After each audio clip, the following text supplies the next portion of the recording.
할렐루야. 오늘 방콕 묵상 8월 소그룹 5번째 시간입니다. 다 함께 방콕 묵상 164페이지를 펴주시고요. 오늘 함께 나눌 말씀은 창세기 49장 1절에서 33절까지의 말씀인데요. 다 함께 제목을 읽어보겠습니다. 시작. 야곱의 축복. 너는 담장 너머로 뻗은 나무 가지에 푸른 열매처럼. 여러분, 이 찬양 혹시 뭔지 아시나요? 오늘 말씀의 제목과 같은 야곱의 축복이라는 찬양입니다. 오늘 말씀은 야곱이 130세 때에 애굽의 고센 땅에서 정착해가지고 17년이라는 시간이 이르고 이제 연수를 다하여서 죽음을 앞두고 그의 12아들에게 예언적인 축복의 말씀을 전한 내용입니다. 여기서 12아들은 장차 이스라엘의 12지파의 근간이 되는 점에서 야곱의 예언은 이스라엘 각 지파를 향한 하나님의 계획과 섭리를 나타내고 있다라고 볼 수가 있습니다. 특히 12아들의 예언이 각자의 행위에 근거하여 주어졌다는 점에서 하나님의 축복과 저주가 사람의 행위와 무관하지 않다라는 것을 잘 보여주고 있습니다. 물론 행위에 따라 구원이 결정되는 것은 아니지만 하나님의 복을 누리며 살아가기 위해서는 그 믿음에 따른 그 행위가 반드시 수반되어져야 한다는 사실입니다. 그럼 다 함께 본문 연구를 보시겠습니다. 1번, 유다를 향한 축복은 무엇입니까? 후손들 가운데 민족의 통치자들이 계속해서 나오게 될 것이고 마침내 메시아가 오시게 될 것입니다. 유다는 그 어떤 아들들보다 더 풍성한 축복을 받았습니다. 그러나 유다가 이처럼 큰 축복을 받을 수 있었던 그 비결은 결코 우연이 아니었습니다.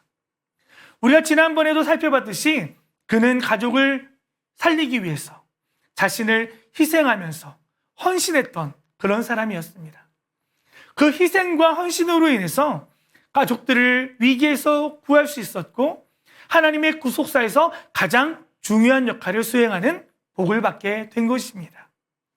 2번, 요셉을 향한 축복은 무엇입니까? 담을 넘는 무성한 가지처럼 그 후손이 번성하게 될 것입니다. 여러분, 열대지방에서 무성한 가지는 풍요로움을 상징하고 있는 것입니다. 또한 샘 곁에 있는 무성한 가지는 기후 조건과 관계없이 늘 풍성할 수밖에 없죠. 마치 포도나무 되시는 예수님께 붙어있는 자들이 많은 열매를 맺을 수 있는 것과 같은 말씀입니다.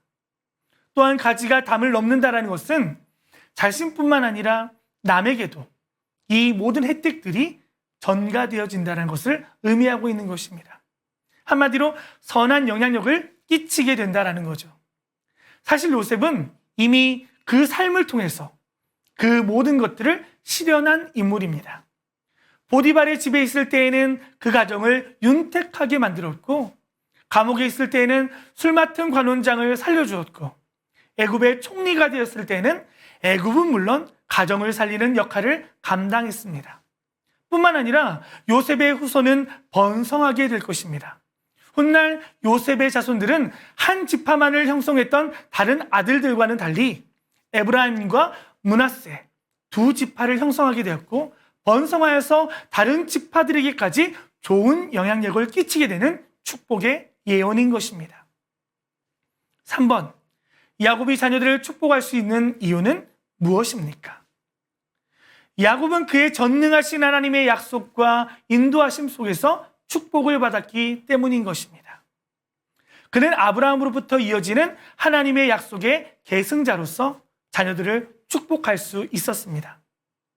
여기에 나오는 전능자라는 단어는 강하다라는 뜻을 지닌 히브리어 앞비르의 최상급 표현으로 최고의 힘을 가진 뜻을 가지고 있습니다. 이것은 야곱이 자신의 험난한 인생길을 지켜주신 하나님이 최고의 힘을 가지신 전능하신 하나님이다라는 사실을 고백하고 있다는 거죠. 또한 야곱은 아브라함에서부터 이어지는 언약의 계승자로서 그는 자격을 가지고 있었기 때문에 자신의 아들들에게 각자의 분량대로 축복을 할 수 있었던 것입니다. 그렇습니다. 야곱은 아들들에게 마음 내키는 대로 축복을 한 것이 아니라 그들의 분량에 따라서 하나님의 뜻을 쫓아 그 아들들을 축복한 것입니다. 사랑하는 성도 여러분, 하나님의 축복은 우리의 믿음의 분량대로 역사되어집니다. 여러분 생각해 보세요.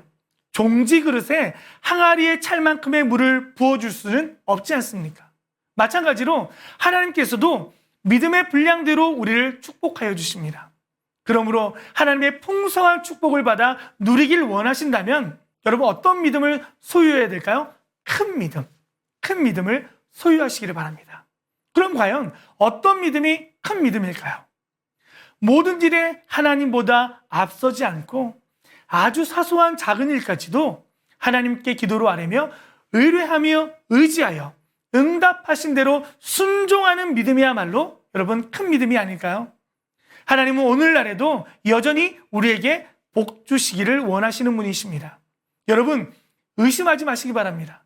나보다 나를 더 잘 아시고 사랑하신 하나님께서 여러분의 인생을 한번 맡겨보시기를 바랍니다. 그 인생이 가장 행복한 인생이며 가장 복된 인생일 것입니다. 한 주간도 하나님의 놀라운 복을 누리며 살아가는 우리 모두가 되어지기를 주님의 이름으로 축복합니다.